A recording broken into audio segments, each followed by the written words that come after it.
La question se pose si un jour de Shabbat, le téléphone sonne, ou plutôt l'alarme du réveil du téléphone dérange les gens qui dorment. A-t-on le droit de déplacer pendant Shabbat le téléphone pour l'éloigner des chambres à coucher? Alors, quel est le problème du téléphone? Quel est le problème de le déplacer? Pourquoi est-ce que ce serait interdit? Comment s'appellerait ce issour? C'est bon, c'est suffisamment. Comment peut-on appeler ça? Mouktsé, bravo. Alors, Mouktsé, c'est ce qui fait que le téléphone n'est pas déplaçable un jour de Shabbat. Mais la question se pose, est-ce qu'un Mouktsé peut être déplacé par rapport à un besoin quelconque? Oui ou non? Ça dépend du Mouktsé. Oui. Bravo, ça dépend du Mouktsé. Donnez-moi la définition. Dans quel cas ce serait permis?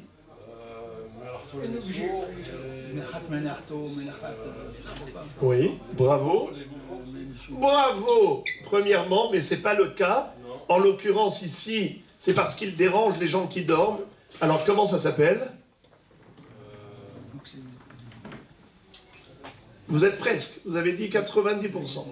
Allez, il y a une notion de Keli shemelarto leisur, mutar letaltelo, letzorer gufo, ou letzorer mekomo. Un Keli qui est généralement utilisé pour une action interdite, comme par exemple le téléphone, c'est fait pour téléphoner, chose interdite pendant Shabbat, donc ça donne au téléphone un statut de Mouktsé qui s'appelle Keli Shemelarto Leisur.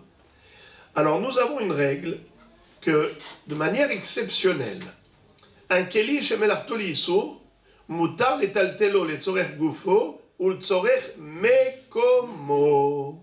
Qu'est-ce que ça veut dire? Ça veut dire qu'on peut le déplacer. Non, mais traduction. Que veut dire les tzorech mekomo? Par exemple, une chaise, Bravo. Imaginons par exemple, il y a un marteau sur une chaise et j'ai besoin de la chaise. J'ai le droit de retirer le marteau avec ma main. Pourquoi? Parce que le marteau occupe une place dont j'ai besoin. Et la définition du marteau, ça s'appelle Kli Shemelarto Lisour. Pourquoi on n'a pas le droit de déplacer un marteau? C'est quoi ce Mouktsé? C'est qu'il est réservé à quelle utilisation? Exactement, à clouer. Shabbat, on n'a pas le droit de clouer. Donc ça s'appelle Keli Shemelarto Lisour. Et quel est le din d'un Keli Shemelarto Lisour? On a le droit de le déplacer, soit parce qu'on en a besoin lui-même, par exemple, si j'ai besoin de casser une noix de coco, j'ai le droit de prendre le marteau et de casser la noix de coco avec. Ça s'appelle Etzorer Gufo, bravo. Mais en l'occurrence, dans notre cas à nous, Toda Rabba Lecha Tzadik, c'est ce qu'est la mitzvot.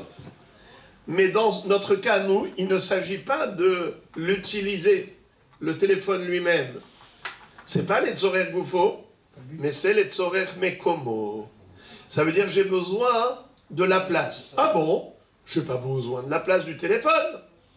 Mais c'est comme si le téléphone y remplissait toute la salle où je me trouve et il me dérange.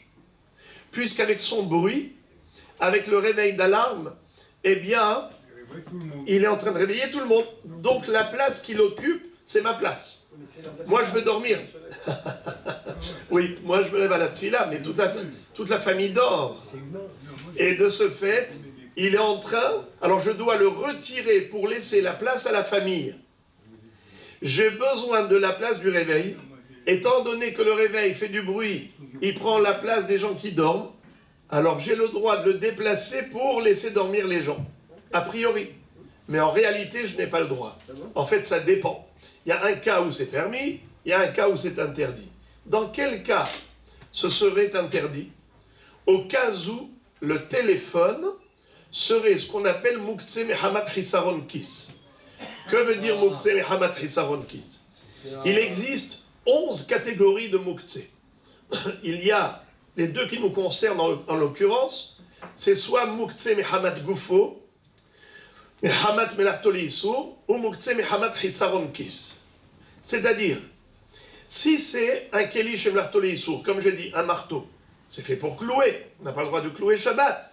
mais j'aurai le droit d'utiliser le marteau pour casser une noix de coco. J'aurai le droit de retirer le marteau qui se trouve sur une chaise parce que j'ai besoin de la place du marteau, c'est-à-dire la chaise. Alors, là aussi, comme j'ai dit, on aurait le droit normalement de déplacer le téléphone parce qu'il est en train de sonner l'alarme qui dérange tout le monde. Eh bien, je pourrais le retirer. Et pourtant, ça dépend. Quel est le din si, par exemple, quand quelqu'un touche à mon téléphone, j'hurle « Eh oh !» Surtout si c'est des enfants qui jouent avec. C'est pas fait pour jouer. Il y a dedans toutes mes données. Toute ma vie, elle est dans mon téléphone.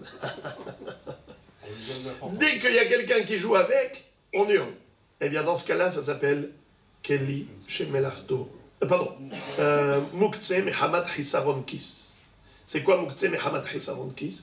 Quelque chose qui vaut cher, qui est précieux aux yeux de son propriétaire, et il ne laisse pas faire avec cet objet une autre utilisation que celle à laquelle il est réservé.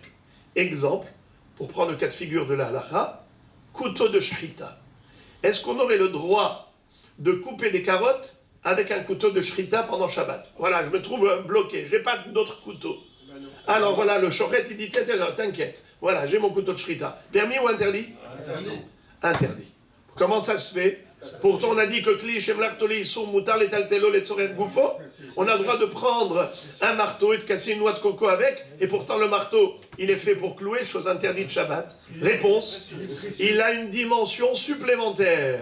Au-delà du fait qu'il est réservé à une utilisation interdite Shabbat, qui est la shahita, mais en plus, c'est que le Baal Habaït, le Shochet, il fait très très attention à son couteau pour que personne ne l'utilise pour une utilisation. Pourquoi? Parce que vous savez combien il est difficile de rendre un couteau kasher les shrita. Vous savez combien il faut limer jusqu'à ce qu'on enlève toutes les pégimotes qu'il pourrait y avoir, car la moindre faille, avec ton ongle, tu passes dessus et tu vois qu'il y a une toute petite fissure, ça y est, le couteau n'est pas kasher. Des couteaux de bonne qualité, ça coûte un argent fou, hein, pour le shochet. Un métal qui ne subit pas facilement des érosions et qui ne subit pas des failles et des fissures facilement. Eh bien, c'est la raison pour laquelle, vous voyez comment il l'enveloppe, plus qu'un étrog. Avec des bandes, il fait très très très attention qu'ils ne reçoivent pas le moindre coup.